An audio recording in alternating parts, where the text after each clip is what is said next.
שנינו כאן בדרך, שנינו במשעול, האביב הגיע וצבע הכל בצבעי הזית, בצבעי אדום, ואתה הדרור רונן בכל מקום.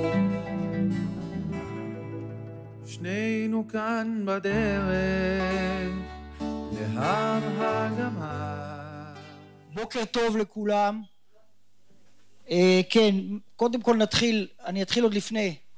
אלה שנמצאים איתנו וגם נפגשים, תכף אני אציג אותי ונציג את כולם, אבל מאז 1 ו4 חודשים לא שומעים, אז לא, אבל פה שומעים טוב, אז אולי תתקרבו. זה לא מגיע. מאז 7 באוקטובר, כל פעם שאומרים משהו עם המילה טוב או שמח, אתה מרגיש צורך להתנצל, אז אתה אומר בוקר טוב ומרגיש לא נוח עם זה, או אנחנו שמחים שהגעתם ואתה מרגיש צורך להגיד את המילה שמחה בהתנצלות. אבל כדברי ברנר, אף על פי כן אנחנו שמחים לא על המצב, אבל על זה שהגיעו הנה אנשים למפגש של היום. שמי אלון, אני מרכז את המחקר ביד טבנקין, ואני אציג רגע כפתיחה רגע, תשימו לב, קשה לראות, אבל אני ישמתי פה סיור שני בסדרה. אני רוצה רגע לשתף אתכם לפני שנצלול לתחנה הראשונה, להגיד מה הכוונה סיור שני וקצת לדבר על הגופים שמארגנים את המפגש היום. אז הסיור הראשון היה, אנחנו מנסים קונספט של לקחת את ספרים שהוצאנו, יד ירי, יד טבנקין, המכון לחקר הקיבוץ, ולנסות עליהם ליצור במקום כנס רגיל סיור. הסיור הזה היה הסיור הראשון. היינו ברוחמה שקולטת כפר עזה, היינו בקיבוץ העירוני בסדרות ובעמותת גוונים ועסקנו בפעילות של עמותת גוונים, היינו במפלסים וראינו איך מפלסים מתמודד הקיבוץ עם הנושא, ונפגשנו גם עם הרצאה מרתקת כיצד של שרית אוקון על כיצד הקיבוץ אלומים מתמודד עם רצח הנפאלים, העובדים מנציח וזוכר אותם. והמפגש הראשון היה לכבוד הספר, נמצא איתנו פה מנולו, של מנולו ואורנה, שיצא יחיד ביחד. זה היה המפגש הראשון שלנו. ולכן היום אנחנו בסיור שני, ואני רוצה רק כפתיחה להראות ששלושת מכוני המחקר ששותפים גם להוצאת הספר שלכבודו אנחנו מקיימים את המפגש הזה, של דורון, אני לא יודע אם להגיד, אנחנו גם חברי קיבוצים וגם קומוניסטים, אז אפשר להגיד החבר, אבל אם רוצים פלצנות אקדמית, אז דוקטור דורון נדיב, אבל יותר טוב החבר דורון נדיב. אנחנו, יד טבנקין, יד ירי והמכון לחקר הקיבוץ, הם 3 מכוני מחקר שעוסקים בחקר התנועה הקיבוצית, לא רק התנועה הקיבוצית, התנועה החלוצית, תנועת העבודה, תנועות הנוער, ולמעשה כל הפעילות שלנו היא פעילות שמבוססת על 3 קומות. הקומה הראשונה היא לקחת ולשמר ולתעד ולאסוף את כל הידע שיש של תנועות הנוער, תנועת העבודה, תנועות הפועלים, הקיבוצים, המושבים, ולשמר אותו בארכיון של יד טבנקין או בארכיון של יד ירי, כולל לתעד דברים ולאסוף דברים. זה הקומה הראשונה. הקומה השנייה זה לחקור את הידע דרך קבוצות מחקר, דרך ספרים, דרך מחקרים, והקומה השלישית זה הפצת הידע דרך כנסים, תערוכות, ימי עיון, סיורים מהסוג הזה. למעשה הספר שלכבודו אנחנו מתכנסים היום הוא מימוש של כל 3 הקומות האלה. החומר נשמר, דורון היה הרבה ימים עוד במסגרת הדוקטורט שלו ואחר כך בעיבוד הדוקטורט לספר בארכיונים, הן ביד ירי, הן ביד טבנקין והן בארכיונים של הקיבוצים. לאחר מכן הוא חקר את הידע והוציא את הספר, ועכשיו אנחנו עושים סיור שמוקדש, הספר הוא תחנת יציאה, אנחנו נעסוק בהרבה דברים, אז אלה הדברים שאנחנו עוסקים. הנה אני כבר מזמין אתכם, יש לנו פורום חוקרים, חוקרי הקיבוץ ותנועת העבודה, שאני מרכז אותו. כל מי שרוצה מוזמן לשבוע הבא ליד טבנקין.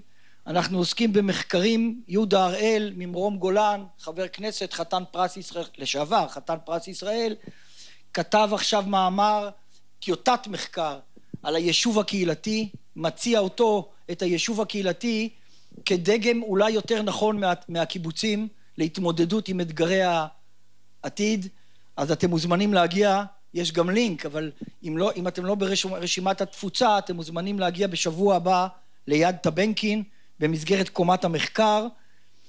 אני לא אעסוק כרגע כי מתחיל להחשיך בכל מה שאנחנו עושים, אבל חשוב לי רק להגיד לאנשים, תסתכלו, יש אתר, אם אתם כותבים בגוגל מיזם הנגב והגליל, תגיעו למה שאנחנו מנסים לעשות, זה לספר את הסיפור הקיבוצי, כי עם כל מה שקרה ב7 באוקטובר, ניר עוז, ניר יצחק, בארי, נחל עוז, כפר עזה, כמו שאליק לא נולד מהים, הם לא התחילו מה7 באוקטובר. ולספר את הסיפור הקיבוצי, זה לספר גם מה היה וגם מה יש. אנחנו עסוקים עכשיו בתיעוד של שיחות מרתקות ומטלטלות, ברוח מי שמכיר שיח לוחמים המיתולוגי של אחרי 67, אנחנו עושים שיח קיבוצים, נפגשים עם הקיבוצים, ואנחנו מנסים, אין יד ירי, אין יד טבנקין ואין המכון, להקנות הד, מבע וניב לתנועת העבודה, תנועת הפועלים, תנועות הנוער, ובייחוד התנועה הקיבוצית והקיבוצים לאורך ציר הזמן. רק כדי להראות לכם, עכשיו לא מזמן יצאו 3 ספרים של יד ירי, ספר על השומר הצעיר בצרפת, ספר של אלי צור, ממש עכשיו יצא על בן טוב, מרדכי בן טוב, איש מרתק, ספר של מוקי צור על התקווה בימים קשים אלה, רק עכשיו ממש יצא ספר על כינוסי הפועל, אדום עולה, אדום יורד, אנחנו אנשי הדיאלקטיקה, אז יהיה סינתזה, הוא יעלה בסוף. הספר של מנולו שהצגתי ואורנה, יחיד ביחד, ספר על להט"בים בקיבוץ. מבחינת מחקרים שאנחנו מוציאים, אנחנו ביחד, יד טבנקין ויד ירי, מוציאים ספרים שגם מנסים לדבר על מה קרה בעקבות ה7 באוקטובר. יצא ספר מרגש, מטלטל, של עמי כהנא, על הקיבוץ שלו, על כפר עזה, מסע חזרה אל הבית שבגד. יש סיפורים של יד מרדכי, סיפורים לילדים עם איורים מאוד יפים, ואני חוזר לכאן. המפגש, הסיור הזה והתחנה הראשונה הוא במסגרת המכלול, שממש בקצרה רציתי להכניס אותו לקונטקסט, ואתם מוזמנים, מי שעדיין לא, להצטרף לרשימת התפוצה שלנו ולהצטרף לסיורים, למחקרים, לתערוכות, לכל הדברים שאנחנו עושים. אני רוצה רגע להתחיל משהו מאוד בקצרה כפתיחה, למרות שפה לצערנו לא רואים טוב כי אי אפשר להחשיך, אבל ננסה. שאנחנו מדברים על הקיבוץ הקומוניסטי, אז קודם כל היות ונומיקה ציון היא המארגנת הראשית של הסיורים ושל הכנסים, נומיקה איתנו פה, אני כבר מודה לה, אז תראו משהו, אני מראה לכם מודעה, ואני אגדיל רגע, שתראו את מי הקומוניסטים מאוד לא אהבו. אתם רואים את חזן? חזן ומקארתי, הם שניהם לא הסכימו שיהיה מפלגה קומוניסטית. וזה אחד מהפרסומות, ולמה אני אומר מי שלא יודע, נומיקה ציון היא הנכדה של חזן. אז אפילו פה אתם רואים, אנחנו מתכנסים ביד חנה, הקיבוץ הקומוניסטי הראשון, לשעבר קיבוץ, ומי שמכיר, ודורון ידבר על איזה בתוך המחנה, כמה פילוגים וקושי ומכות, אז גם חזן נתפס כסדין אדום, תרתי משמע או לא תרתי משמע, לנושא הזה. ואנחנו נמצאים פה, בקיבוץ שאפשר לראות פה ובחוץ, קיבוץ יד חנה, אם קשה לראות כי זה לא רואים טוב, אנחנו ננסה לראות 2 קטעים מסרטים שמתארים רגע את יד חנה לפני שנלך. אז ישי שוסטר שנמצא איתנו פה, קשה לראות, אבל ב-1994, משמע לפני 30 שנה, יחד עם תקווה סנה, אפרים ראיתי נדמה לי פה, אני לא יודע אם תקווה גם פה, הנה, אז זה לפני 30 שנה, הפיקו סרט שעוסק באברהם ג'ורי, אבל עוסק בכלל ביד חנה, ואתם רואים 1994, אנחנו רוצים להראות לכם קטע קצר מהסרט, נקווה שאפשר לראות, כי האורות פה, הקיבוץ הקומוניסטי לא רוצה להפעיל את האור, אז אין לו דרכים פה לעשות שהדגל האדום יהיה בוהק. ננסה לראות ועוד קטע אחד, ואז נקרא לדורון ונתחיל את הפאנל. הקמה של קיבוץ יד חנה זה התחיל אחרי מלחמת העולם השנייה, כשהצעירים ששרדו התחילו לחזור. ב-47 אנחנו ייסדנו למעשה את יד חנה בשם גרעין אף על פי, והתחלנו לשלוח את האנשים לארץ. וב-50 אפריל אנחנו באנו, קיבלנו את האדמות בקרבת טול כרם, ואנחנו התחלנו כאן את החיים העצמאיים. אנחנו גם למדנו קצת לקח מההתפתחות החברתית, וידענו שהצבא האדום שחרר אותנו בהונגריה, והיה לנו יחס אוהד לזה, ואנחנו התייצבנו בתוך החלק השמאלי של המפה הפוליטית אז. כמו כל השמאל הסוציאליסטי, אנחנו הגענו למסקנה שאין בינינו חילוקי דעות עם המפלגה הקומוניסטית, וזה היה נראה טבעי שאנחנו ביקשנו להתקבל לשורות המפלגה הקומוניסטית. סילקו אותנו ממפ"ם וסילקו אותנו מהקיבוץ המאוחד, עד שיום יפה אחד אחרי הדברים התיאורטיים התחילו לצוץ דברים מעשיים. כאן למעשה עמדו שני קבוצות פנאטיות. לאחד עמד לרשותם כל הכוח שבעולמנו הקטן, השני היה מבודד, והיה צריך להגן על עצמו. כשהגיעו מהמקום חנייה, הגיעו כמה מסעיות אנשים, מהבניין הארעי, איפה שמשהו בצד זה, רצו למעלה וצעקו בו, חבר'ה, לכבוש את חדר האוכל. לא היה לנו גם שום ברירה. הם לא נתנו לנו שום ברירה. ופתאום אנחנו רואים חבורה גדולה של אנשים עולה לכיוון חדר האוכל של יד חנה, וקוראים לנו, תבואו, תצטרפו, ואנחנו לא מבינים על מה מדובר, לא מסבירים לנו שום דבר ולא כלום, ואנחנו מצטרפים. והמחזה שנגלה לנו היה מאוד לא לרוחנו, אני מצטער, כן. כאן עמדו בכל החלונות, ליד כל החלונות ועל יד הדלת, עמדו אנשי יד חנה, עם מקלות בידיים, מוכנים מבעוד מועד. וכל מי שניסה להתקרב קיבל מכות. אני עמדתי פה בדיוק במקום הזה, תפסתי את זה שלא יוכלו לסחוב אותי מכאן. היו כמה שהצליחו להיכנס לחדר האוכל. אני זוכר את זרובבל מציץ מאחד החלונות וצועק אלינו, תתפרצו כבר, מה אתם עומדים שם, מה תחכו? ואנחנו עמדנו והסתכלנו עליו מכיוון שלא היה טעם להתפרץ. אני רק יודע שהרבצתי עד שהידיים שלי התנפחו כמו כסיות של בוקס, ולא יכולתי יותר להרים ידיים. אז אני פרשתי. אחרי הפילוג ב-1953, אנחנו בעצם עמדנו לבד. ואני היום מסתכל על זה לחזרה, אני חושב על עצמי, איך אפשר בכלל, איך לקח היה האומץ הזה. אבל אנחנו היינו צעירים ואנחנו אמרנו, זהו, הדרך שלנו הוא הדרך הנכונה. כשהיה פילוג, פגע בנו בכל האורך הדרך. המוסדות הציוניים לא הסכימו שאנחנו נהיה בעלת הבית. אבל אנחנו עמדנו על עיקרון אחד. האדמות שייכות לאלה שמאבדים את הקרקע. ואני חושב שזה גם כן מעט היה נכון, גם כן עד היום זה נכון. המצב היה די קשה באותה תקופה, יד חנה חי מתחת כל ביקורת. אנשים בנתניה ובסביבה אספו לחם, ריבה, סיגריות, מזה אנחנו חיינו, אבל אנחנו דאגנו בעיקר לילדים שלנו, שלהם יהיה מספיק לאכול.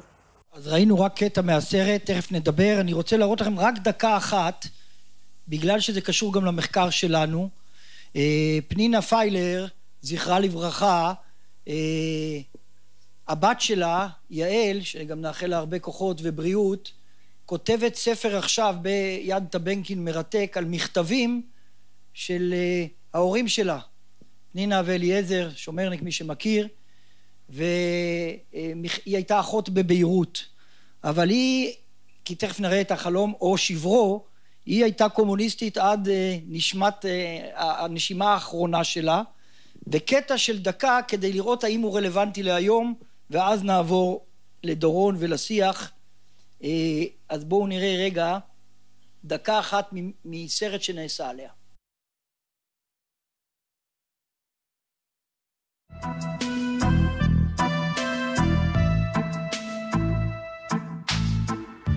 את מרגישה עוד קומוניסטית? כאילו יש עוד... מה זה אומר להיות קומוניסטית? אני עושה מה שקומוניסט צריך לעשות. שזה? סולידריות עם אנשים מדוכאים.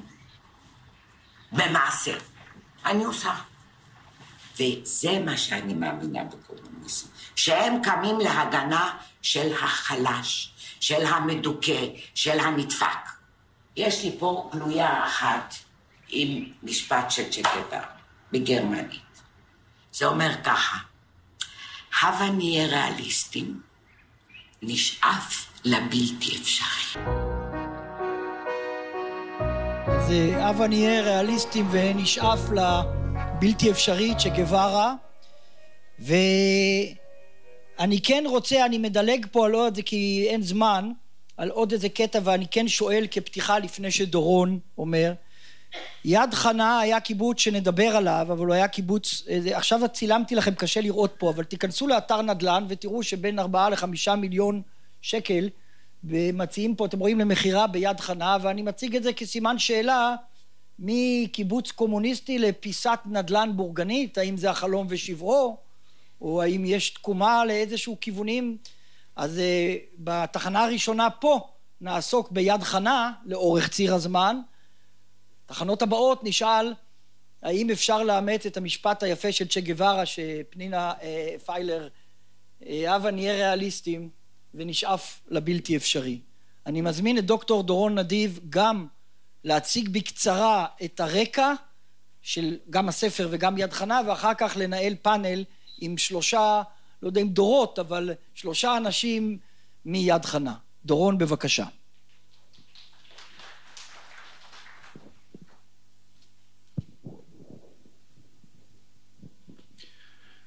בוקר טוב לכולם. אני קצת אדבר במבטא הונגרי, כי אנחנו נמצאים איפה שמייסדי הקיבוץ, נכון, ההונגרי, ולהגיד סרבוס לכולם, והודווד. לא שומעים? אז עכשיו אני אומר סרבוס זה שלום בהונגרית, והודווד זה מה נשמע. אמא שלי מסלובקיה, מהגבול בין הונגריה וסלובקיה, ככה שאני מאוד מתחבר למה שהיה ביד חנה. אז שמי דורון נדיב מקיבוץ משמר העמק, ואני בן קיבוץ שומרת, שמייסדיו גם היו חלקם מהונגריה ורובם מסלובקיה, אבל כולם דיברו הונגרית. ואפרופו על פרשת סנה, ראיינתי אחד מחברי שומרת על פרשת סנה, את שמואל גבעוני, והוא אמר לי ככה, שבשומרת כל עוד יהיה אטריות עם פרק בארוחת צהריים, אז לא תהיה מהפכה. אז דאגו שיהיה אטריות עם פרק. אני עובד גם במכון לחקר הקיבוץ, ובאמת במסגרת הזאת אנחנו הוצאנו את הספר לגבי מה שאלון ציין, לגבי המלחמה, ואני מקווה שבקרוב החטופים יחזרו הביתה. אנחנו במכון עוסקים במחקר על קיבוצים גם בדרום וגם בצפון בעקבות המלחמה, בעיקר על הנושא של התאוששות הקיבוצים, חוסן הקהילה ועוד דברים. כדי שאני לא אשכח, אני קודם כל רוצה להגיד תודות, באמת תודה גדולה ליד יערי וליד טבנקין, שבחרו להוציא את הספר שלי שמבוסס על עבודת הדוקטורט בהנחיית פרופסור דני גוטווין ואביבה חלמיש, פרופסור אביבה חלמיש. אנחנו מכירים אותם, ובאמת ההדרכה המקצועית והחברית שלהם הובילה אותי בסבך המפותל של עבודת הדוקטורט. מיד יערי אני רוצה להודות ליונה, דודו, יעקב ועומר שסייעו בהוצאת הספר, ומיד טבנקין, לפז, אלון, אביגיל ומנולו, לכולם המון תודות. אני רוצה להודות מהמכון לחקר הקיבוץ לחבריי ועמיתיי שלמה גץ, דוקטור שלמה גץ ופרופסור מיכל פלגי שנמצאים פה, שתמכו בי בכל מה שאני צריך בהוצאת הספר, וגם איתם התייעצתי, וגם אלי צור, דוקטור אלי צור מיד יערי שמאוד מצוי בחומרים האלה, נדמה לי שהוא לא נמצא כאן, שמאוד סייע. אני רוצה להודות לנעמיקה ציון שנמצאת כאן, שהיא אחת ויחידה בארגון הסיור, שזה פשוט קשה להאמין, דואגת לכל אחד שיהיה לו איך להגיע, ולכל הפרטים הקטנים ביחד עם אלון. אז באמת המון תודות לך, ואחרונים חביבים לבני המשפחה שלי, לאבי וזיו, הילדים ואורה, חברתי לחיים, שהאוקיינוס אהבתה מלווה אותי בכל מקום. קצת רקע על מה שתכף יהיה פה דיון בפאנל. הספר שברים בשמש מתאר ומנתח את אופן התמודדותם של הנהגות הקיבוץ הארצי והקיבוץ המאוחד עם תופעת ההסמלה בין השנים 1948-1956. בינואר 48 הוקמה מפלגת מפ"ם על ידי שתי התנועות הגדולות בתנועה הקיבוצית, הקיבוץ המאוחד והקיבוץ הארצי, ועקב אי שיתופה בממשלה הראשונה בראשות בן גוריון, היא הלכה והזדהתה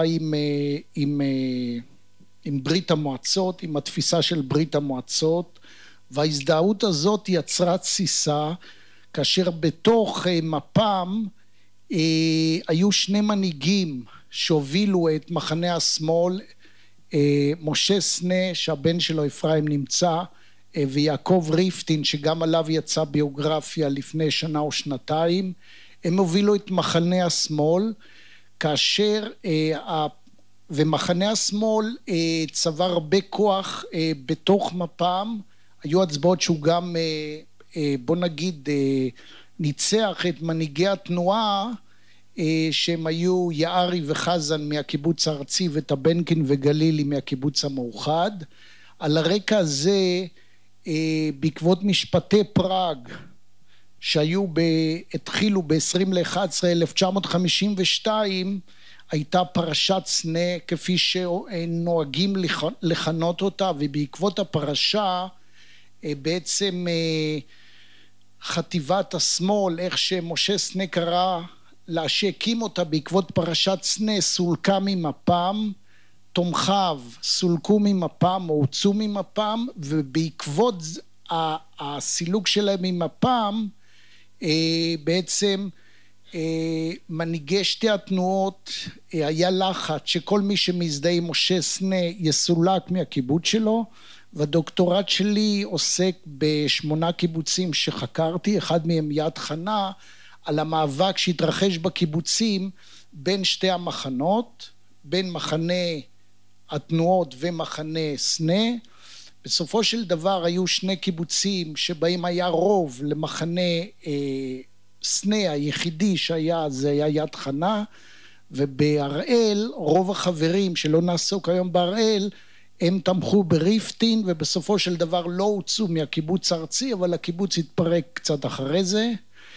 בכל מקרה, יד חנה זה היה הפסגה, וחברי הקיבוץ, מרבית חברי הקיבוץ, 60%, בחרו לתמוך בסנה, ולכן אם יש לך רוב בקיבוץ, אי אפשר לסלק אותו מהקיבוץ, כן? בכל מקרה, דבר נוסף, זה איזשהו רקע מאוד מאוד קצר, תכף אני אתייחס אל יד חנה, כמובן שאת השאר אתם תוכלו לקרוא בספר. עוד דבר שאני גיליתי תוך כדי המחקר, שזה חידוש, בעצם רוב החוקרים שהתייחסו לעניין של ההשמלה, ראו את ההשמלה כדבר אידיאולוגי, נטו אידיאולוגיה, שכל האנשים שתמכו בסנה הם תמכו בו בגלל האידיאולוגיה. אבל היה פה עוד דבר שאני גיליתי תוך כדי המחקר, ואני קראתי לדבר הזה, לפרשנות הזאת היא פרשנות אידיאולוגית, מולה אני מציב את הפרשנות החברתית, שהפרשנות החברתית היא לא במקום הפרשנות האידיאולוגית, אבל בחלק מהקיבוצים הנושא הזה של הנושא החברתי הוא הדבר שהוביל, ואנשים שתמכו בסנה חלקם תמכו בגלל הנושא החברתי, אני קורא לזה פרשנות חברתית, אבל אי אפשר לפתח את זה פה, את זה אתם תוכלו לקרוא בספר את הרעיון הזה, שאנשים תמכו בסנה גם ובעיקר בחלק מהקיבוצים בגלל נושאים חברתיים ולא רק אידיאולוגיים. אני רוצה לעבור ליד חנה, שבאמת כפי שהוצג בקטע מהסרט של ישי ותקווה, מקור עוצמתם של חברי יד חנה, מה שאני זיהיתי, היה דווקא בגלל זה שהם שרדו את השואה, ומהנהגה כריזמטית שהייתה בקיבוץ. ניתן להגיד שאברהם הטרגי, בעקבות זה שהם עברו את השואה, העניק להם תעצומות נפש שנדרשו בעת פילוג יד חנה, ושנים רבות אחר כך, אתם ראיתם בסרט, מה שחברים אמרו, שבעצם הקיבוץ עמד, זה לא היה למשל כמו בפילוג הקיבוץ המאוחד, שהיו שתי תנועות קיבוציות גדולות, עם כל הכאב, מאחורי כל קיבוץ ואחרי כל הפילוג הזה, היו תנועות שעמדו מאחורי הקיבוץ, זה היה קיבוץ יחידי שבחר לעבור לתנועה הקומוניסטית, ולא היה מאחוריו שום תנועה מיישבת, להפך, התנועות המיישבות ייבשו את הקיבוץ. שמעתם פה חבר שאמר שאספו תרומות מנתניה, כי היה רב פה בקיבוץ. והתנועות המיישבות ניסו להחניק את המשק הקומוניסטי שעמד בודד במערכה במצב כלכלי ודמוגרפי קשה ביותר, ובאמת המנהיגות שהייתה פה הובילה את הקיבוץ וקראה תיגר בעצם על כל מה שהיה מוכר עד אז בהתיישבות, דווקא במשימה של קיומו של קיבוץ העיר, תוך הזדהות עמוקה עם השקפת עולמו של סנה, והייתה נכונה לפעול גם באמצעים אלימים להגשמת המשימה. באמת הקרב על יד חנה היה ב6 ו7 למרץ, מה שהוזכר פה ב-1953, כאשר הגיעה הפלוגה מקובצת של כ100 אנשים. בספר אני גם כותב את סדרי הכוחות שבדיוק היו כאן, כמה אנשים מהקיבוץ המאוחד היו וכמה אנשים היו כאן מתומכי השמאל, שגם דרך אגב הגיעו הנה חברים מיראון, שיושב כאן אריה שמואלי, שגם עליו כתבתי, ממייסדי עירון, שגם היה כאן באותו קרב, אז ממנו יהיה בטח אפשר לשמוע מה היה, אם יהיה לנו זמן וכדאי לשמוע אותו.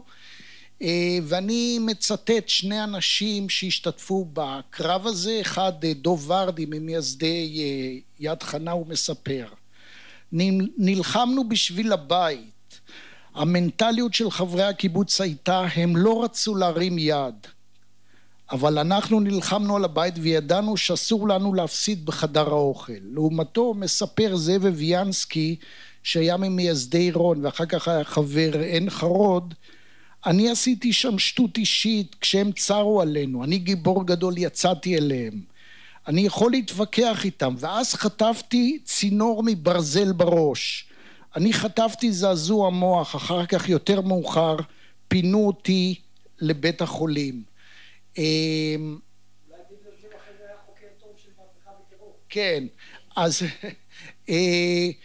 אז זה שני הצדדים, זה איזשהו זרקור קטן, ובכל זאת אני רוצה להגיד דווקא משהו, מכיוון שאפרים סנה נמצא פה, ואני שמח שהוא נמצא, משהו שקשור לסנה, לאהדה של האנשים הצעירים האלה, שקודם כל משה סנה, בכל הרעיונות שעשיתי, גם מי שלא תמך בו אמר שהוא היה נואם הכי טוב באותה תקופה, הוא היה הלהיט. חברה משובל שראיינתי אותה, שהיא הייתה מנשות השמאל, היא שמעה את סנה, כשסנה ירד מהבמה הוא שאל אותה איך הייתה ההרצאה שלי, אז אמרה, סנה, אתה רואה את התפאורה שיש, נכון שהיא אדומה, אם היית אומר לי שהיא שחורה, אז אני הייתי אומרת שהיא שחורה. זאת אומרת שזה היה באמת האמונה של אותם צעירים במה שמשה סנה אמר, ובהשקפה שלו שבאמת מפורטת בספר שלו שיצא ב-1954 בנושא הזה. אני רוצה להזמין את חברי הפאנל שלנו מקיבוץ יד חנה, את חברי הפאנל העיקריים, ואני גם רוצה להודות לישי שוסטר שבאמת מארח אותנו עם החברים שלו פה במועדון ביד חנה. אז ישי בבקשה, זה בעצם כתבנו 3 דורות מיד חנה, כל אחד הגיע בזמן אחר, ישי שוסטר, הדי בן עמר ואוסנת שטרן. בואו תצטרפו אלינו, מחיאות כפיים.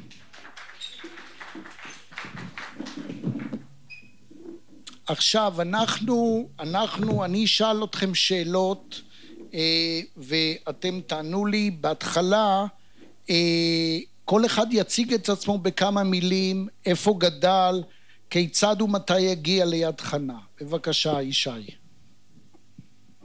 טוב, קודם כל לפני שאני מציג את עצמי ברשותך, אני רוצה להגיד, ובוודאי שכולם יהיו שותפים איתי, שאני כבר מייחל, עכשיו שומעים אריה? רגע, עד שאריה לא שומע טוב אני לא ממשיך. אריה, בסדר? אוקיי, אז אני רוצה בשם כולם אני מקווה לייחל לזה שהסאגה הזאת תסתיים כבר, המלחמה המיותרת והארורה הזאת נהיה מאחוריה וכל האנשים יחזרו הביתה, כולם, עד אחד שבהם. זה דבר ראשון. דבר שני, אני מבקש פה, אני אעמוד, לא אכפת לכם, למה בישיבה אני כזה. אני מבקש פה לשתף אתכם בתחושה שלי, שזה מבחינתי איזשהו סגירת מעגל. אני פה ביד חנה כבר מעל 60 שנה. לא הייתי בין המייסדים פה, אבל למדתי וחקרתי את הנושא של יד חנה ושל הפילוגים, ואני רואה בכנס הזה, אני רואה איזשהו סגירת מעגל. זה שיד טבנקין, שמזוהה עם הקיבוץ המאוחד, שהייתה הבית של הקיבוץ המאוחד,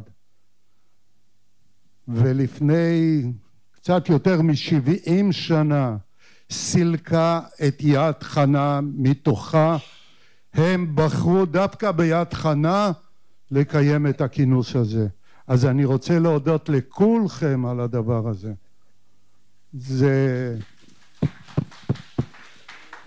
טוב, אז שמי ישי שוסטר, כמו שכולם שמעו. אני לא יליד הארץ. אני יליד פולין, ונולדתי למשפחה קומוניסטית, אקטיביסטית מאוד. זאת אומרת, גם אמא שלי, גם אבא שלי, היו אקטיביסטים במפלגה הקומוניסטית, ראו זה פלא, קראו לה PKP, כמו לפה, פלסטיין קומוניסט פארטי, שם היה פוליש קומוניסט פארטי, והגעתי לישראל ב-1957, אחרי שנזרקנו מפולין.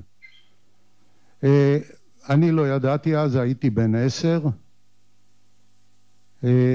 לא ידעתי, לא הבנתי מה, ההורים אמרו לי, נוסעים לישראל, לא ידעתי מה זה ישראל בכלל.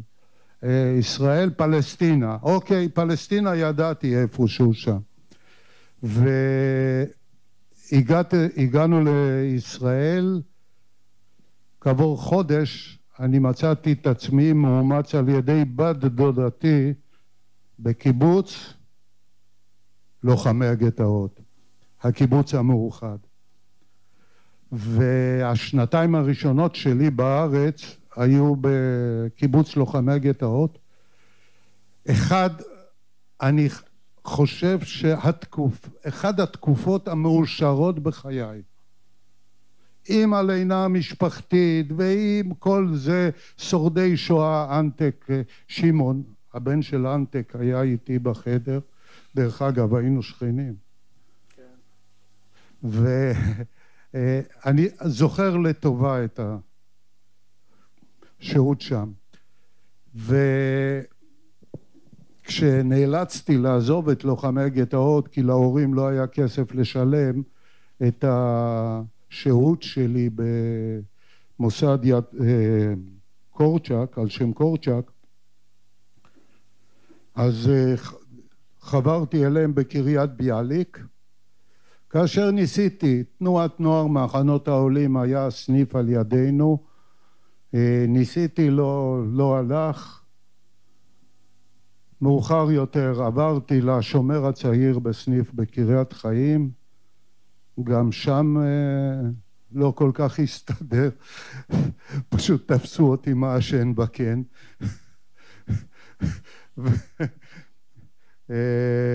נזרקתי מהשומר הצעיר, ואז הגעתי לתנועת בנקי. שזה היה בהתחלה בקריית חיים, אחר כך בחיפה, וזה היה סופר מעניין. ועם התנועה הזאת, בשנת 63 התגייסתי לנחל. אני הגעתי קצת לפני, כבר בסוף 62 הגעתי ליד חנה. פעם הראשונה דרך אגב שנפגשתי ביד חנה היה בתנועת בנקי במחנה העבודה, וביד חנה בואו נגיד כל המסלול שלנו הצבאי היה 6 חודשים טירונות מחנה 80, מה שכולם עשו, ואחר כך שלט מוקדם קודם, טירונות, ואחר כך שלט מאוחר, שזה היה כל השירות הצבאי, היה בשלט ביד חנה. וזהו, אני רק דבר אחד להוסיף, שאני חושב שכשמתארים את משה סנה, הוא היה קודם כל מענץ', ואת זה אני מוכרח להגיד. הוא היה איש חם, נוסף לזה שהוא היה מנהיג דגול, נוהם דגול, הוא היה איש חם.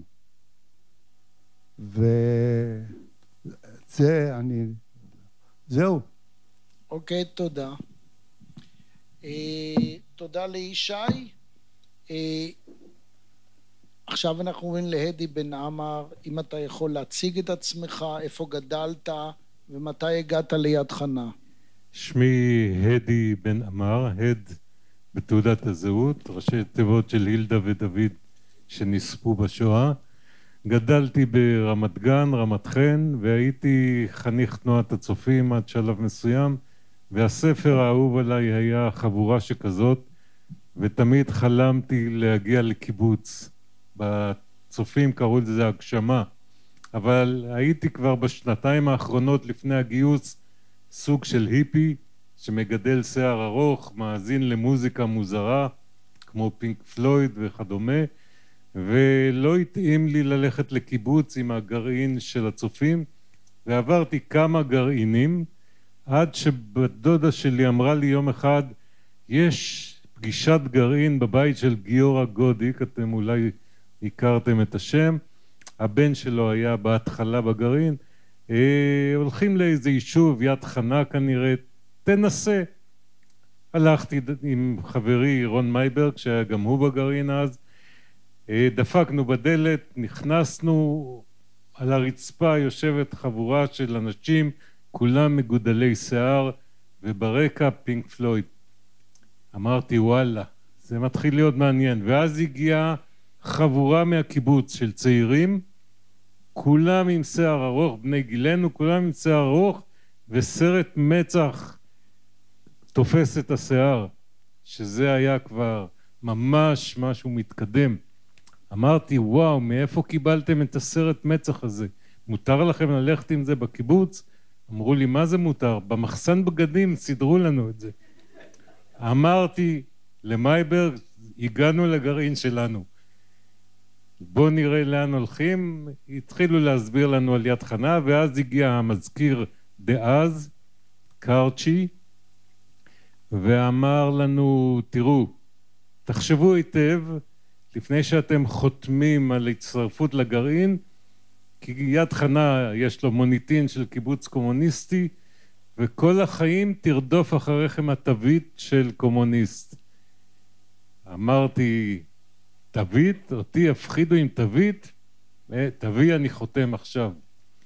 ובאמת רדפה אותי התווית הזו כל החיים, לא מפריע לי, קומוניסט לא הייתי, אף פעם הייתי סוציאל דמוקרט נגיד בסגנון ההולנדי, דני וכן הלאה, ניהלתי כמה קיבוצים, אז אני יכול לומר שנלחמתי בכל הקיבוצים שעברו הפרטה נגד מעבר לקפיטליזם חזירי ולשמור על כל הערבות ההדדית והכל, אבל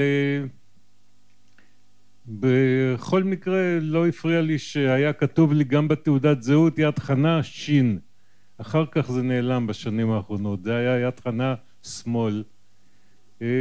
זהו, וכך מצאתי את עצמי ביד חנה וגידלתי פה את ילדיי ואני לא מצטער על אף רגע. ב-72 הגעתי. תודה רבה לאדי. אחרונה חביבה, אסנת, בבקשה. טוב, קודם כל אני אעמוד ואז גם תראו, זה כבר עוזר לשמיעה. אוקיי, אז קוראים לי אסנת שטרן, אני מהדור הצעיר, הלא כל כך צעיר כבר, פה אני מרגישה כבר מאוד זקנה. אני הגעתי ליד חנה לפני, אני בשערים נכנסתי לפני 17 שנה, היינו בעצם הבית הראשון שחתם על החוזה בהרחבה.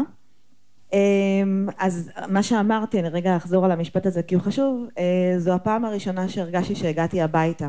אוקיי, אני לא גדלתי, לא בבית שמאלני, ממש רחוק מזה, בית ימני, מזרחי, גדלתי ברמלה, ממש ממש רחוק מאוד, אבל הפעם הראשונה שהרגשתי בית היה בגיל 35, שנכנסתי בשערים פה של יד חנה, ואני חייבת להגיד גם שקיבלו אותנו נורא נורא יפה. אני חושבת שאחד הדברים המשמעותיים זה אחד האהבה לקהילה ולאנשים ולערבות הדדית שהייתה מאוד מאוד חזקה, שאת זה אני מכירה מהבית, אבל מצד שני היה פה רוח, אידיאולוגיה שמאוד התאימה למי שאני, שבבית הייתי מאוד מאוד חריגה ומאוד שונה.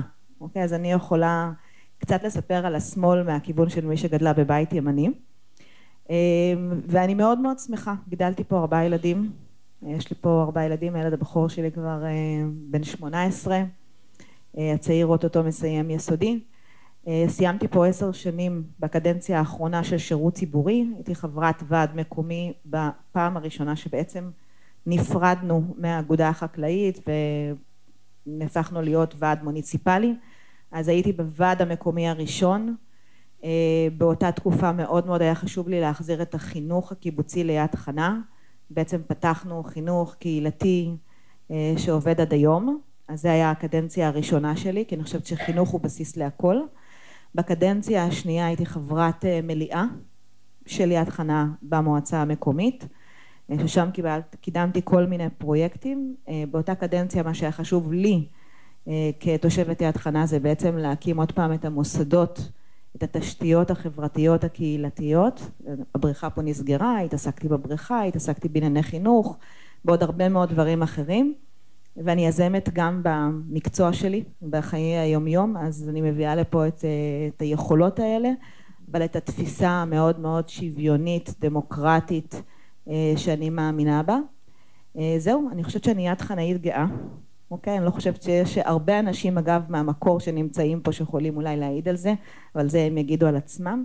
אז אני כן יד חנאית גאה, אני חושבת שזה הבית שתמיד התאים לי, אני מאוד מאוד שמחה וכיף לי לגור פה ולגדל את הילדים שלי, ואני חושבת שיד חנה היא תמיד הייתה, ויש DNA למקום של ללכת נגד הזרם, אז אני חושבת שתמיד יד חנה תהיה נגד הזרם, זה הבייסיק שלה.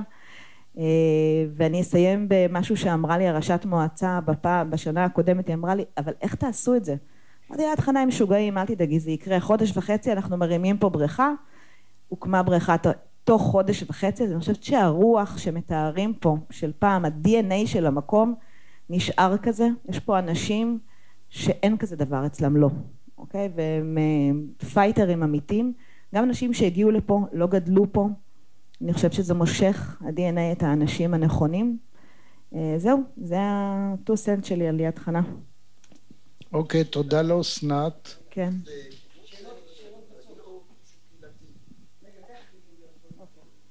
יש זמן לשאלות בסוף, אולי. אז קודם כל תודה, זה פשוט מדהים לראות את שלושתכם פה יושבים, וכל אחד הגיע ליד חנה עם סיפור שונה, עם רקע שונה.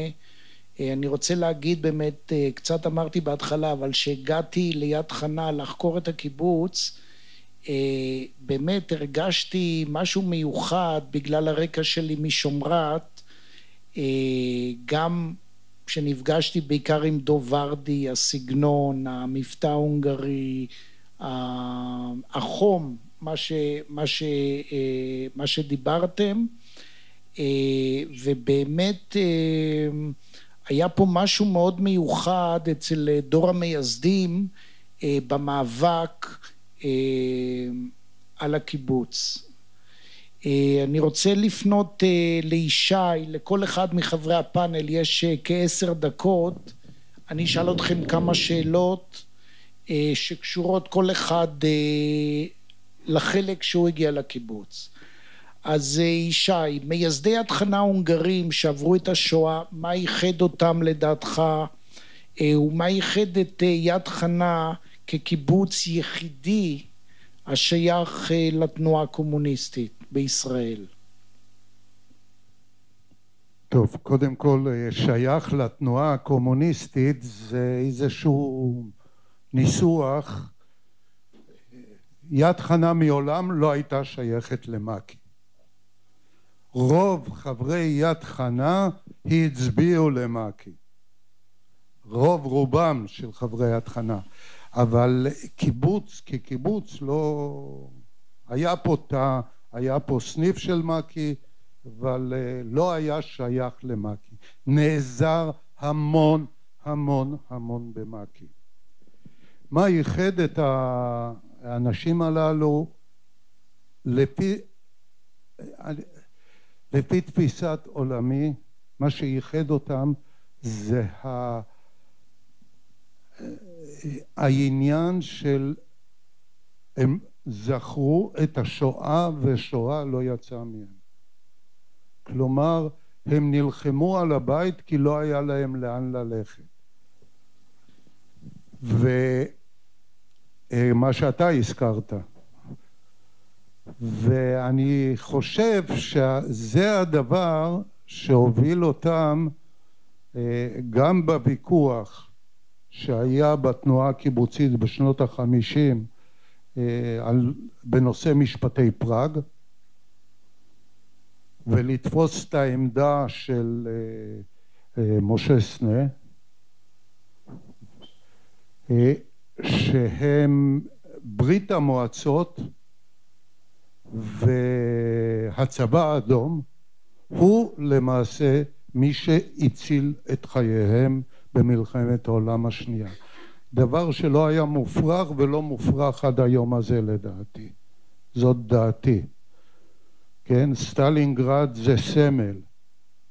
סטלינגרד זה איזשהו סמל, ולדאבוני הרב מה שקורה היום זה מזכיר לי רק הפוך, תמונת ראי. עוד איש לא ניצח גרילה. אני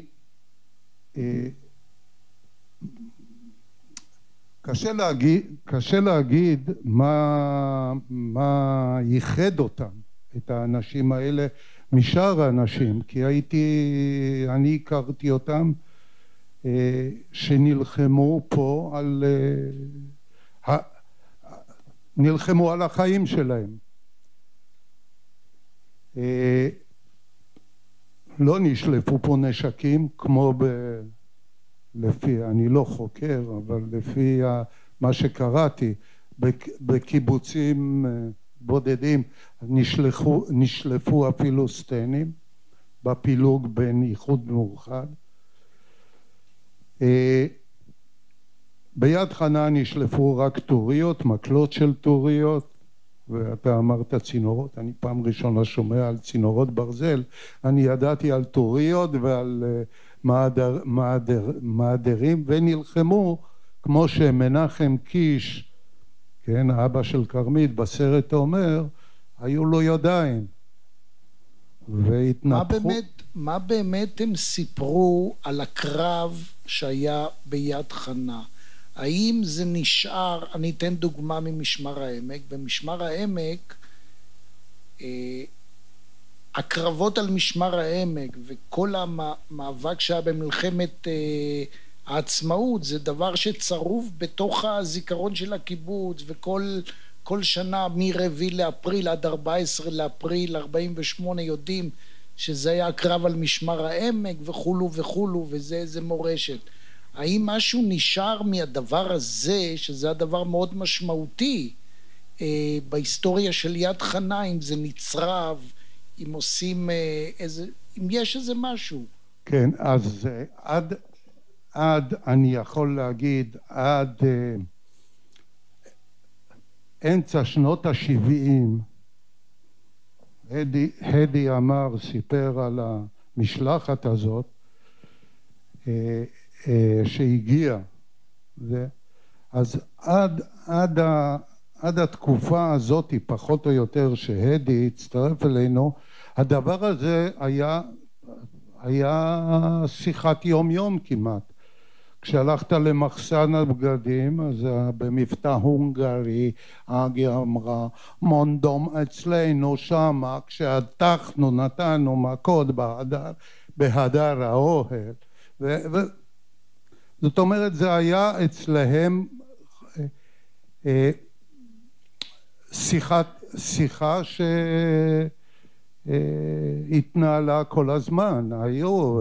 אנחנו ידענו את הדבר הזה, סיפרו לנו את ההיסטוריה הזאת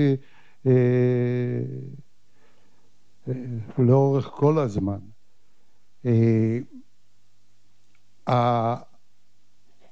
התאריך הזה של מרץ 53 זה היה תאריך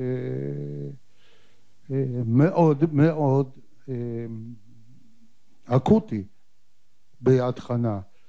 הוא סמוך מאוד לתאריך העלייה על הקרקע של יד חנה מההכשרה בגבעת חיים. יד חנה עלתה על הקרקע ב10 לאפריל 1950,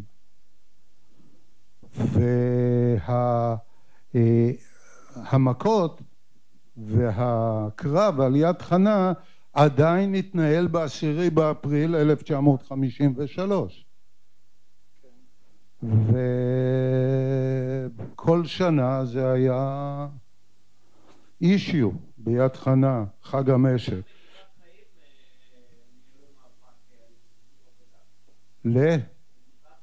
כן, כן, כן. השביתה הראשונה בתנועה הקיבוצית זה שלנו. חברי גרעין, אף על פי שיד חנה הייתה שייכת אליו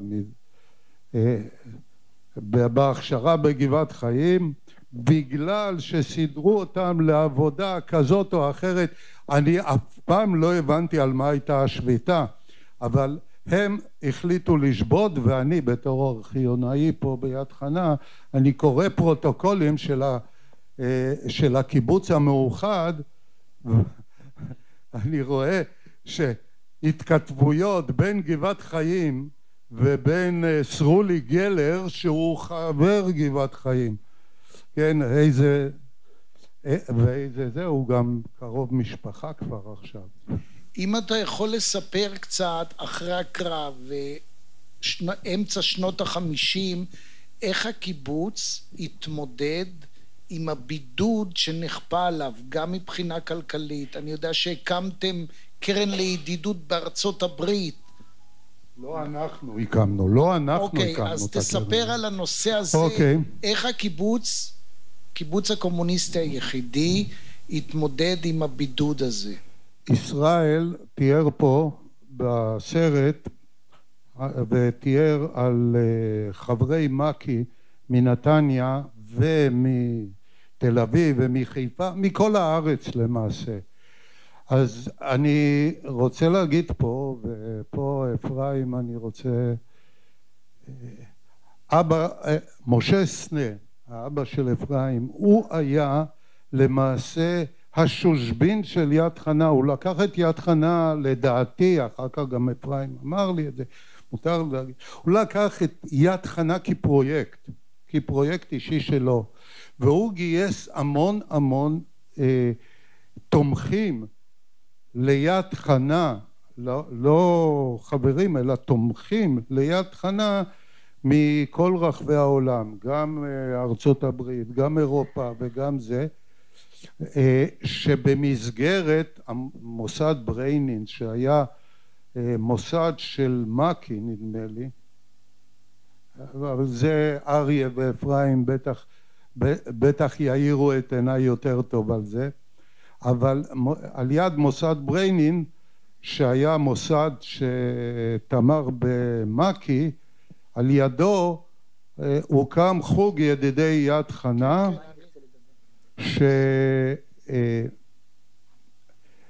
שתמר ביד חנה, שהזרים כספים לפה ליד חנה לחיי היום יום פחות, אבל לבנות בניינים, לקנות ציוד חקלאי. הרי אף אחד לא נתן לנו שום דבר, אבל צריך את החיטה לקצור. איך יקצרו? עם הרמש, פרק קרא לזה, הרמש, עם חרמש וזה, לא, צריך קומביין. אז הקומביין הראשון ליד חנה נקנה על ידי חוג ידידי יד חנה. נקנו טרקטורים על ידי אותו חוג. ואני רוצה להגיד שהחיים לא היו פשוטים פה. אני פעם הראשונה נתקלתי ביד חנה, זה היה לפני שהתגייסתי, באתי למחנה עבודה מבנקי מחיפה בשנת 59-60 כזה, באתי ליד חנה, היו שולחנות, 4 אנשים בשולחן, את הביצה חתכו ל4 ושמו על השולחן. זה אני ראיתי את זה במו עיניי, לא שסיפרו לי ולא זה, אני חוויתי את זה. כלומר, החיים לא היו פה פשוטים, אבל הסתדרנו וזהו. אוקיי, תודה רבה ישי. אני רוצה להוסיף משהו, עוד משהו קטן. אדי בטח ייקח את זה הלאה, אבל אדי הוא נביא דרך אגב, הוא נביא, הוא ניבא את מה שהולך לקרות פה אחד לאחד, אבל אתה תדבר על זה. אני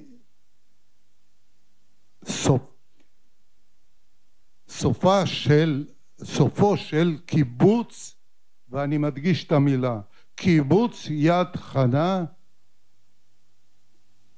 ב-2005 עליי אישית, ואני מדבר פה אישית כי אנחנו זה, הכריחו אותי להפוך לתמונה האחרונה שאתה הקרנת פה, להיות קולק. כולם יודעים מה זה קולק. יפה, הכריחו אותי, פשוט הכריחו אותי, לא השאירו לי ברירה אחרת. היינו 3 אנשים שהתנגדו פה. זה היה, את אומרת, או באמת, זה היה או לעזוב את יד חנה, או להישאר קולק, כמו כולם. קולק זה בעל קרקעות של ברית, הכינוי לבעל קרקעות בברית המועצות ההיסטורית. אז לא קולק של בעל אדמות, אבל קולק של וילה הזאת שנמכרת בכמה? 5 מיליון? 4-7, משהו כזה. אז זהו, זה הסוף. אוקיי, תודה לישי. אנחנו עוברים עכשיו להדי בן עמר. תן לי לא להיצמד רגע לשאלה ברשותך. מה השאלה ששאל? אני שואל. לא, תן... אוקיי. אוקיי, אתה מקסימום תרחיב. השאלה, אני אעמוד, תודה. כאשר הגעת ליד חנה בשנות ה-70, האם הקיבוץ היה עדיין מעורב בתנועה הקומוניסטית? חברים תמכו בתנועה ועדיין הייתה אמונה בברית המועצות? התשובה היא לא, ועכשיו אני רוצה לנצל את העובדה שכל השמאל הישראלי יושב פה ולספר סיפור מחיי יד חנה. ב5 לנובמבר 95 הקיבוץ ארגן אוטובוס לנסוע לעצרת התמיכה ברבין ובמהלכי השלום.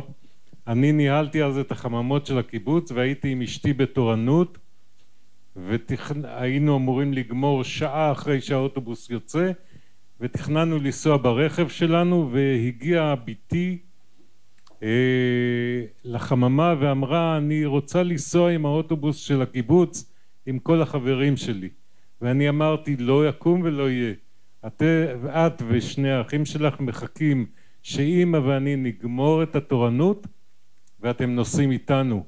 והיא אמרה, אבל למה? אני רוצה לנסוע עם כל החברים שלי. ואני אמרתי, באווירה הפוליטית היום, בהפגנה הזאת, או שיזרקו רימון לקהל, או שיראו בקהל, או שיהיה איזשהו אירוע ירי, וכשזה יהיה תהיה מהומה, ואתם תהיו צמודים אליי. וגם בעצרת עצמה אתם לא הולכים לשום מקום. אתם רוצים לבוא, אתם צמודים אליי ולאמא. והאוטובוס יצא והיא כעסה עלינו מאוד, ובאוטובוס כולם אמרו הדי והשטויות שלו, וכולנו יודעים איך זה נגמר. ומה שאני בא לומר הוא שיש דברים שאתה רואה את התמונה והם מאוד מאוד ברורים וצפויים, ומכיוון שהם מאוד מאוד ברורים וצפויים, 2 אחרי האירוע הזה כתבתי את הספר הזה שיצא, היו 3 הוצאות שרצו להוציא אותו אצלם, בחרתי בעם עובד לצערי, שנקרא בשם שמיים, ומתאר קיבוץ דמיוני שמבוסס לגמרי על יד חנה בשם תל זיו, שיושב מול טול כרם, וכל ההיסטוריה שלו היא ההיסטוריה של יד חנה, אבל לא רציתי להיצמד לשם. והקיבוץ הזה מתוארות השנים העתידיות עד שמדינת ישראל הופכת למדינת הלכה. בהשתלטות של הנציונות הדתית, בסיוע של החרדים ועם ימין קיצוני. מדינת ישראל שבספר הזה, כל מה שאנחנו חווינו וחווים בהפיכה המשטרית קורה בספר הזה וקורה הלאה. זאת אומרת, הספר שלי מתאר, הוא לגמרי לא דיסטופי כמו בדרך לעין חרוד של עמוס קינן, למרות שישבו אותו. הוא ריאליסטי לחלוטין, והוא מתאר, הקץ של מדינת ישראל בספר שלי מגיע כשמתגלה פרה אדומה, ואז חוגגים את העובדה שאפשר לשרוף אותה ועם האפר שלה לטהר את הר הבית, ואז ממשלת ישראל הנציונית דתית וחרדית וימנית מחליטה להרוס את המסגדים כדי להקים את בית המקדש. וזה סופה של המדינה בספר שלי. הוא לא מתואר, הוא מרומז. והילדים שלי שכותבים את הספר כאילו הם נמצאים באמסטרדם.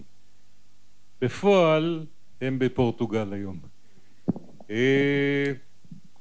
אני רוצה לומר, יכולנו לדעת וצפינו, אבל את הספר הזה הוא נתקל בקיתונות של לעג כשהוא יצא, ולכן הוא כשל בקופות. והיום כותבים לי, וואו, איך ידעת? ואני אומר, איך לא ידענו כולנו שזה מה שהולך לקרות? זה היה כל כך ברור, זה היה כל כך בוטה, ולא עצרנו את זה בזמן. ואני לא רואה, הדרך היה כתוב כאן איזשהו משפט על איך השמאל יתמודד הלאה. השמאל צריך לעשות 10 ילדים למשפחה בשביל להיות מסוגל להתמודד עם העתיד, אבל אני מסתכל על הגילאים של כולנו פה, אנחנו כבר לא נוכל לעשות את זה. אז אופטימיות אין לי. לגבי התחנה, כן, יש לי עוד... כן, אז רק עוד דבר, דרך אגב, גם על הרצל צחקו שהוא דיבר על הקמת מדינה יהודית.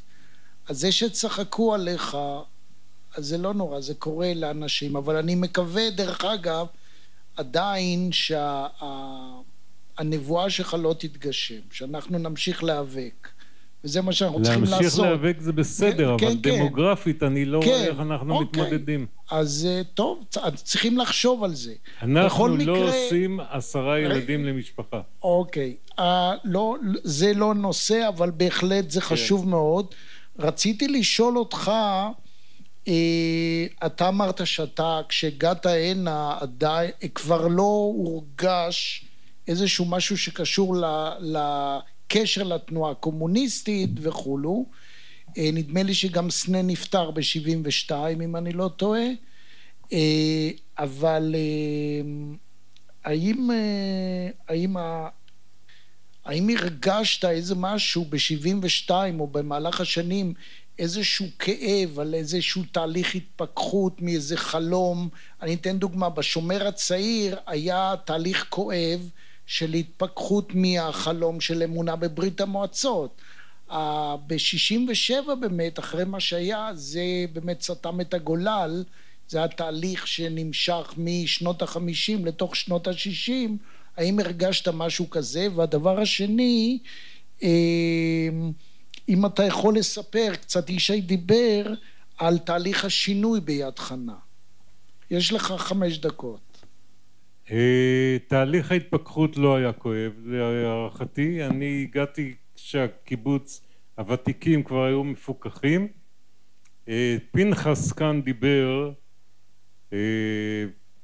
פנחס היה הבוס הראשון שלי כשהגעתי בנחל, והוא היה הבוס של הבננות ואני עבדתי בבננות, והוא היה הקומוניסט אולי הכי אידיאולוג ביד חנה. ואחד הדברים הראשונים שהוא עשה כשהתחלתי לעבוד בבננות, הוא הביא לי ספר גדול שנקרא הקפיטל, ונתן לי אותו ביד ואמר אתה צריך לקרוא את... וכשפתחתי את הספר ראיתי שיש שם בולים שפנחס מגהץ, ולפנחס הקומוניסט היה העסק הקפיטליסטי הראשון ביד חנה, כי הוא היה נוסע עם הבננות לתל אביב וסוחר, כולם ידעו את זה, כמו בקיבוץ מקבלים את זה. אז התפכחות כבר הייתה קודם. אני ב-99 התמניתי למרכז המשק של יד חנה כשהקיבוץ קרס. ב-99 הייתה קריסה כלכלית וחברתית. החברתית התבטאה באירוע של שליפת אקדח שחבר שלף על חבר, אבל כבר היינו בהליך של פשיטת רגל ומיליונים של חובות כמו כל הקיבוצים. כיושב ראש האספה ארגנתי אספה שבה הוחלט על הבאה של יושב ראש חיצוני שיוביל מהלך של הפרטה. אני התמניתי כמרכז המשק בוועד ממונה מטעם הרשם. עשיתי מהלך, הובלתי מהלך יחד עם היושב ראש שהיה אחד הכואבים שידעתי בחיים.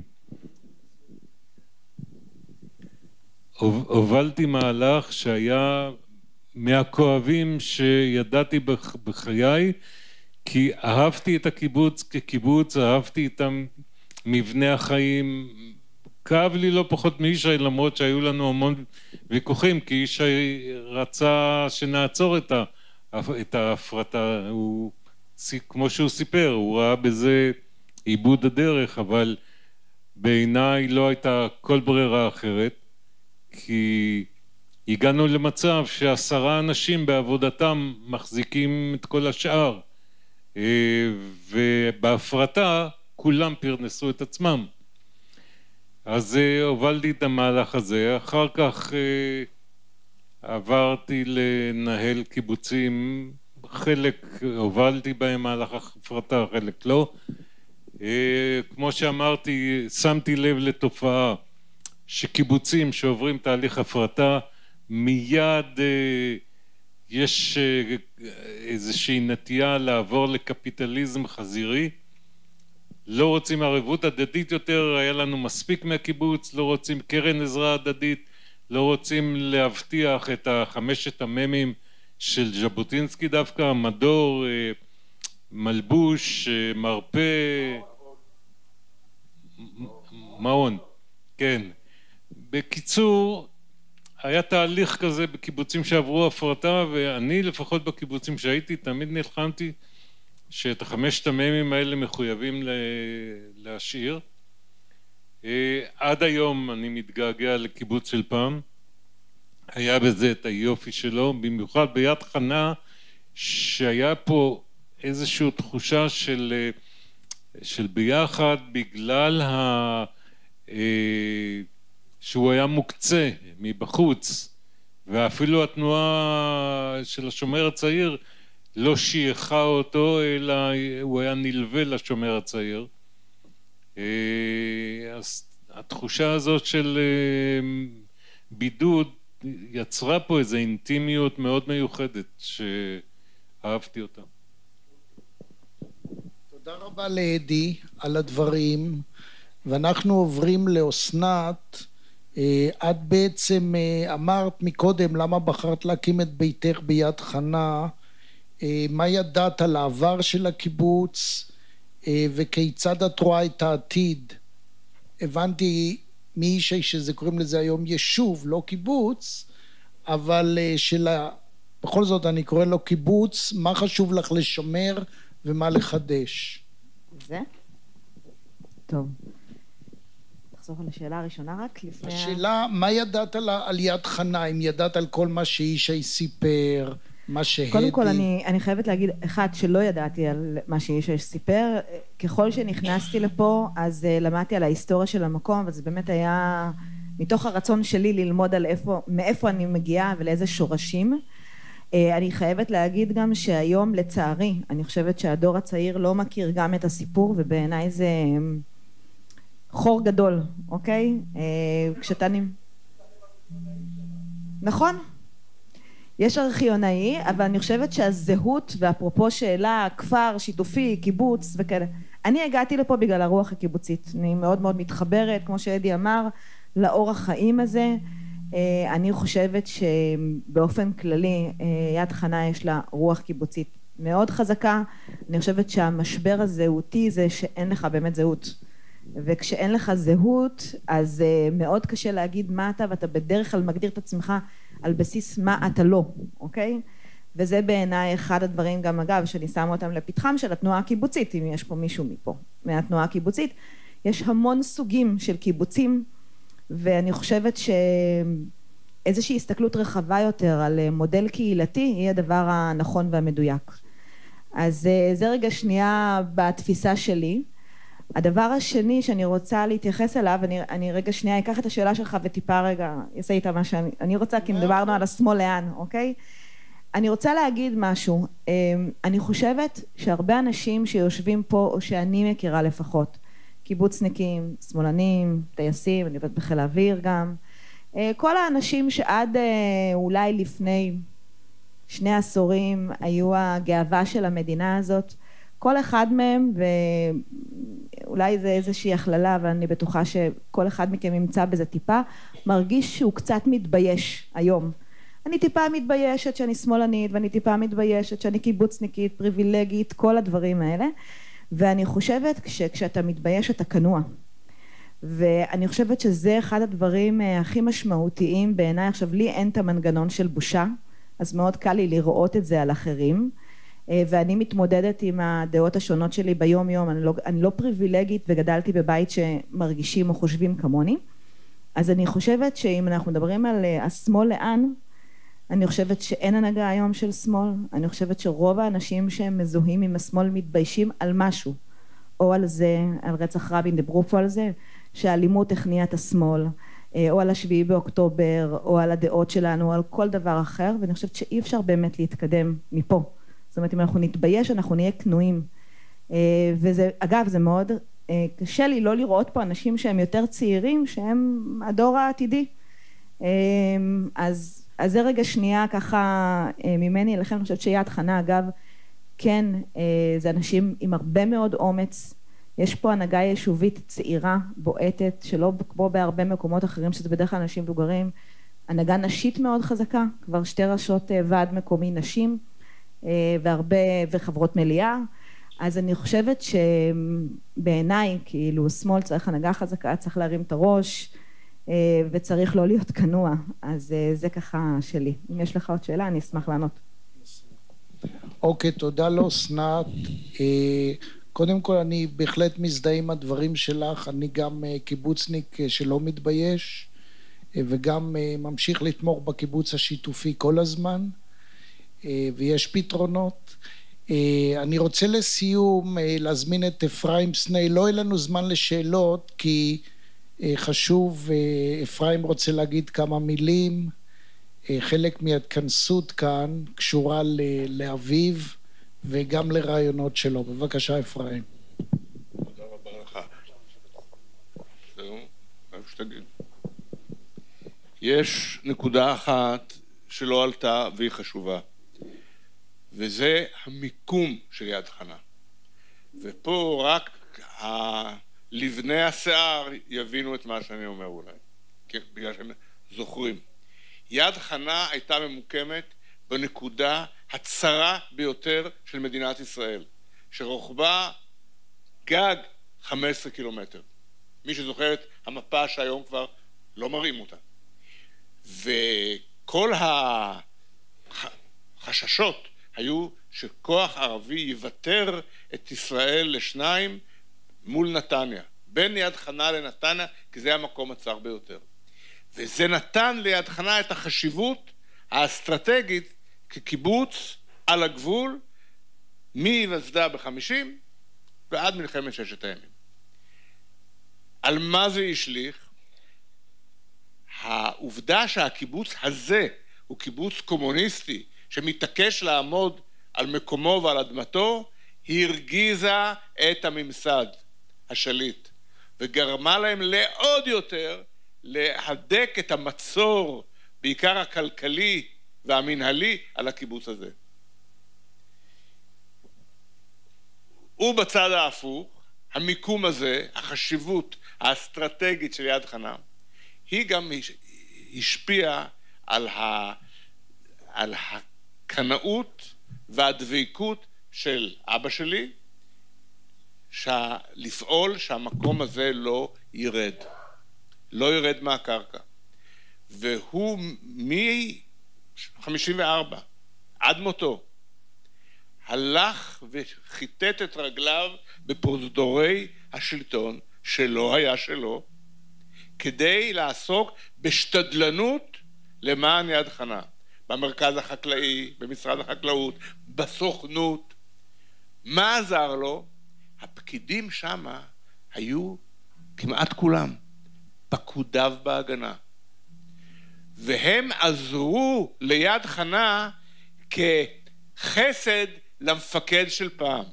כלומר, הם לא היו במפלגתו, אל תדאגו, איש לא הגיע לפוזיציות האלה בשלטון ממקי, לא. אבל הם זכרו לו את חסד ימי ההגנה, ונעתרו להפצרותיו ולתחינותיו לעזור במה שיכלו, כמובן בשקט, ליד חנה. בכל שנותיו האחרונות יד חנה הייתה חשובה לו גם כדי לחזק את התפיסה הפוליטית שלו. הוא היה חשוב לו מאוד להראות שקומוניסטים ישראלים, יהודים, מאבדים את האדמה עד המטר האחרון, על הגבול. ושוב אנחנו שוכחים, אבל הגבול היה 600 מטר מהחדר הזה.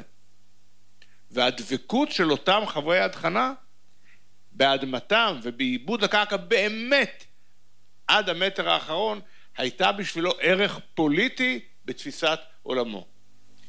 ושוב, יש אירוע שלא הוזכר פה, אני חושב, הוא אירוע מכונן עם כל היותו טראומטי, זה שחבר הגרעין שלנו, אברהם ג'ורי, הוא הוזכר דרך הסרט שאישי ורעייתי עשו, על אותה תקרית פה על הגבול, שפגעו בחבר, הירדנים ירו בחבר אחר, אישי ואברהם ג'ורי חילצו אותו על גבם, כן, נעים ירמיהו זכרו לברכה, וג'ורי שסחב את הפצוע חטף את הכדור. זה אירוע מאוד מכונן, אתם חוקרים, אז כדאי לכם לראות את הסרט החשוב בכל חוסר האובייקטיביות שאישי וטיקי עשו. ומילה אחרונה, וזה מחזיר אותי לאבא, אבא ידע שהוא הולך למות. והמקום האחרון שהוא בא אליו שבועות מעטים מאוד לפני שהוא מת היה יד חנה. הוא בא הנה להיפרד מדבר שהוא נתן לו את נשמתו. תודה רבה.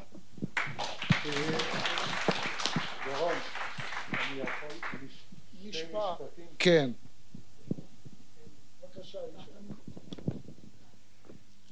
כן, אני רוצה להגיד שהדי, גם הדי וגם אסנת קצת דיברו על זה, אבל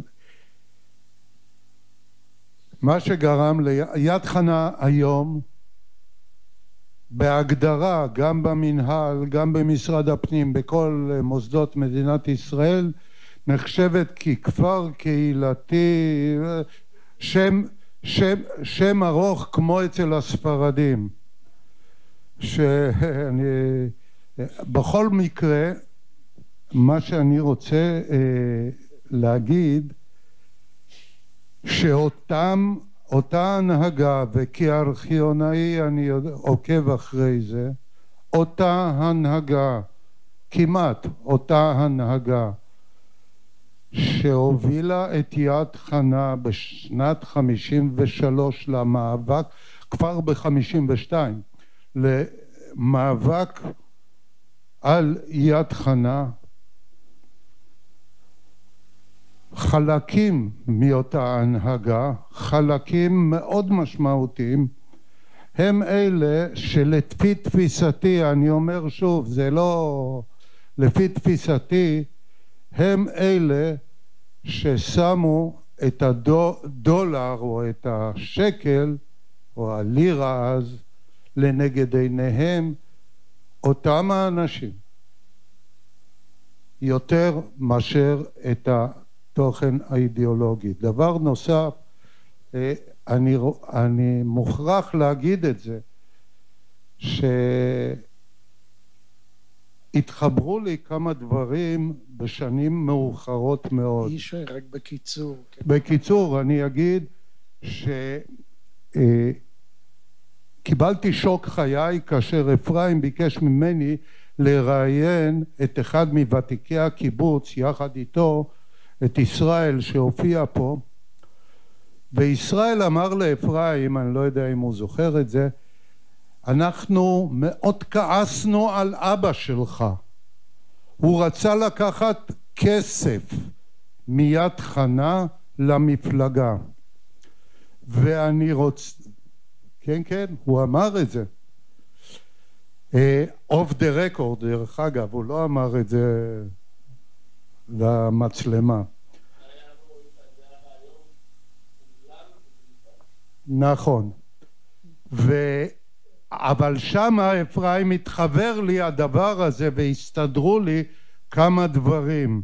אני יודע שסנה דאג לזה שכסף יזרום ליד חנה דרך אותו חוג ידידי יד חנה ומוסד בריינין, ואחרי שיד חנה קיבלה את הרהביליטציה על ידי המוסדות, יד חנה התחילה לפרוח, כלכלית התחילה לפרוח, אבל אז המפלגה מקי הייתה בצרה צרורה, זה מיד אחרי הפילוג במקי ב-65. הסנה בא ליד חנה ואמר, קודם תרמו לכם, עכשיו הגיע הזמן שתתרמו, ככה אני מפרש, לא שאמרו.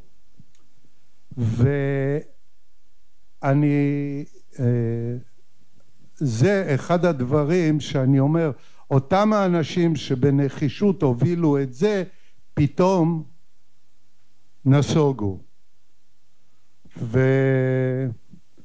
וזהו, זה מה שרציתי להגיד. אוקיי. רגע, ועוד דבר קטן, זה שאחד הדודו פה הזכיר את לא הנוער, הילדים של יד חנה מאוד מאוד מאוד מתעניינים בנושא ובאים אליי לארכיון, מאוד אוהבים לשבת, להידבק שם לשמשות ולראות את התמונות וגם לשמוע ממני את התולדות. אז אני אכן עושה את זה, הייתי חייב את זה לדודו. טוב. אוקיי, תודה רבה לישי, להדי, לאסנת, על הדברים, על הלימוד. תודה רבה לאפרים שדיבר, ואלון אחרון מסכם ויגיד על התחנה הבאה. בבקשה. טוב, אז מעבר לזה היה כאן גם אווירה קצת נחיים, אז אם מי שרוצה להתעודד, שני המפגשים או שתי התחנות הבאות שלנו הן מאוד אופטימיות, הן עשייה שמראה שהידיעות על מותו של השמאל היו מוקדמות מדי, אז אתם מאוד חשוב שתגיעו. אני אגיד רגע לתחנה, ונומיקה רק תגיד מה לסמן בווייז, אבל בדיחה ומשפט סיכום. התחלנו עם ההונגרים, אז היות וגם לי יש איזה קשר, אז חייבים עם בדיחה הונגרית, אחרת זה לא ילך. אז שני הונגרים מיד חנה מחליטים ללכת לפיקניק. אז הראשון אומר, אתה תביא את האוהל ואני אביא את האוהל. הם הגיעו לשם והיה להם אוהל, אבל לא היה להם אוהל. זה לגבי ההונגרים. אבל עכשיו ברצינות, אנחנו מעניקים לכם בשמחה את הספר של דורון, גם שיהיה למה לספר לארכיון ובכלל. ואנחנו עכשיו, נומיקה רק תגידי לאן אנחנו עוברים, נביא גם לאפרים, אנחנו מאוד נשמח לראותכם גם בתחנות הבאות שעוברות מהעבר גם להווה ולעתיד.